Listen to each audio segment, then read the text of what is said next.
안녕하세요. 경제라이다입니다. 힘든 시장이 계속 이어지고 있습니다. 전일 미국 ISM 제조업 지표가 발표된 후 나스닥이 3% 이상 급락했고, 뒤이어 한국과 일본 등 대부분의 아시아 국가들의 주가 지수도 급락을 피하지 못했습니다. 외국인들은 현 선물을 강하게 매도했고, SK하이닉스가 8% 하락, 삼성전자 3% 이상 하락, 반도체, 바이오, 2차전지 등 대부분의 업종이 모두 하락한 하루였습니다. 전일 발표되었던 ISM 제조업 지표의 응답자 답변을 살펴보면 대부분의 항목들이 둔화를 걱정하는 답변을 했습니다. 금속, 화학, 운송, 제지 등의 담당자들은 다소 부정적인 응답을 보여왔고, 반대로 컴퓨터 및 전자제품, 기계, 기타 제조 쪽은 신규 주문과 미래에 대한 다소 낙관적인 답변을 하면서 다소 응답이 갈리는 모습을 보였습니다. 전반적으로 업종이 확연하게 갈리는 모습인데, 적어도 미국의 제조업은 침체보단 가벼운 둔화 정도를 언급하고 있는 수준으로 보시면 되겠습니다. 여기서 우리는 두 가지 힌트를 얻을 수 있는데요. 현재 AI 섹터는 투자 대비 성과를 대체 언제 볼 수 있느냐에 대한 우려로 하락하고 있지만, 그럼에도 불구하고 기업들의 투자는 꺾이지 않는다는 것을 알 수 있고, 또 하나는 ISM 제조업 지수가 안 좋다는 건 금리 인하를 25bp가 아닌 50bp로 비컷을 할 수 있는 좋은 명분이 됩니다. 따라서 시장은 아래로 더 휩쏘가 나올 수 있겠으나 연말엔 상단을 한 번 더 볼 수 있는 가능성이 꽤 있다 라고 볼 수 있겠습니다. 그러나 한국 시장은 상단을 가로막고 있는 아주 큰 악재가 존재하는데, 오늘은 이 악재에 대해서 살펴보면서 대체 이 악재를 왜 만들고 있으며 만드는 인물들은 누구인지 한번 살펴보겠습니다. 한국은 금투세가 발목을 붙잡고 있습니다. 일단 민주당은 나름의 개선책을 제시했는데요. 면제 구간을 5천만 원에서 1억으로 상향하고 단기별 원천징수라는 어디 정신상태가 좀 모자란 수준의 조항을 연 1회로 방식을 바꾸는 내용을 제시했습니다. 안에 있는 조항이 어떻게 바뀌건 저렇게 바뀐 조항을 발표했다는 건 금투세를 강행하겠다라는 강한 의지로 볼 수 있겠습니다. 금투세를 찬성하는 사람들은 금투세를 부자증세라고 주장합니다. 위 칼럼에선 이렇게 주장합니다. 자본이 권력을 이용해 우리를 지배한다. 40대 대기업의 고용인원은 국민연금 가입자의 70만 명에 지나지 않는다. 그러니 2,900여만 명의 취업자는 걱정하지 않아도 된다 라며 가스라이팅을 하고 있습니다. 과연 금투세는 부자에게만 해당되는 걸까요? 한마디로 설명하면 당신이 들고 있는 종목을 당신보다 더 많이 가지고 있는 사람이 매도합니다. 그럼 여러분께도 피해가 없을까요?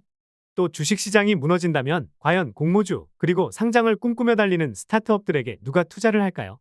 그럼 그 스타트업에 근무하는 수많은 직원들의 피해는 없는 것일까요? 주식 투자는 한 번도 해본 적이 없지만 그래도 금투세는 해야 한다는 진성준의 이력입니다.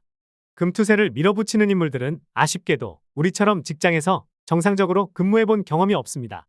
대다수의 주식 투자를 하는 한국 국민들이랑은 동떨어진 이력을 가지고 있는 저 인물이 강력하게 추진하는 금투세는 문제가 많습니다.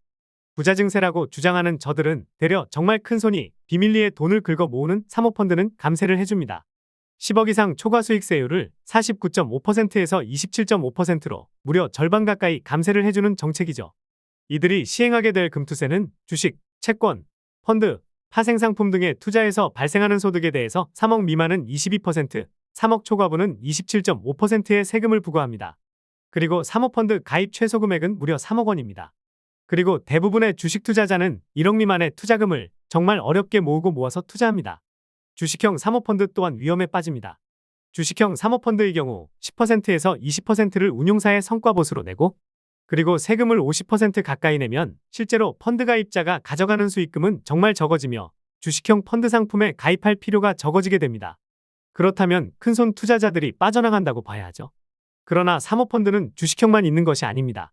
부동산, 채권 등 다양한 상품들이 있고, 실제 큰손들은 이러한 펀드 상품에 가입을 합니다. 그리고 현재 50%에 육박하던 과세가 금투세 시행으로 절반이 줄어든 27%로 세율이 떨어지게 되는 것이죠. 금투세는 정말 부자증세가 맞습니까? 국회의원들은 선거 때마다 재산을 공개합니다. 주식은 어떤 종목을 보유하고 있으며 부동산은 얼마를 가지고 있고 현금은 얼마인지 공개를 합니다.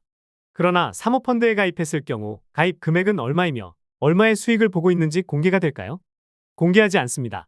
여당, 야당 마찬가지입니다. 누구 하나 이걸 공개하자고 제안하는 인간들이 없죠. 여당, 야당 마찬가지로 이들은 국민을 위해 정책을 연구하지 않습니다. 금투세가 시행되게 되면 과세는 개인 투자자들에게만 적용됩니다. 그리고 거래세는 인하되죠. 안 그래도 유리한 환경에 놓여 있는 외국인들은 거래세 인하까지 얻어갑니다. 부자증세가 맞을까요? 늘 그렇듯 자본시장은 적응합니다.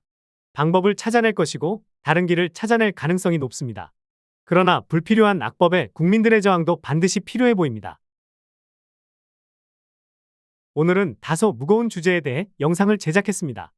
금투세의 경우 명확한 악법이며 한국의 투자자에게 불리하며 부자를 위한 부자 증세입니다. 경제라이다는 이러한 안 좋은 환경에서도 투자자분들을 위한 좋은 전략을 연구하고 제공해드리면서 이러한 환경을 극복할 수 있게 도움을 드리도록 최선을 다하겠습니다.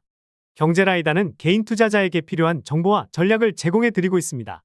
좋아요와 구독을 통해 경제라이다의 정보를 빠르게 만나보시기 바랍니다.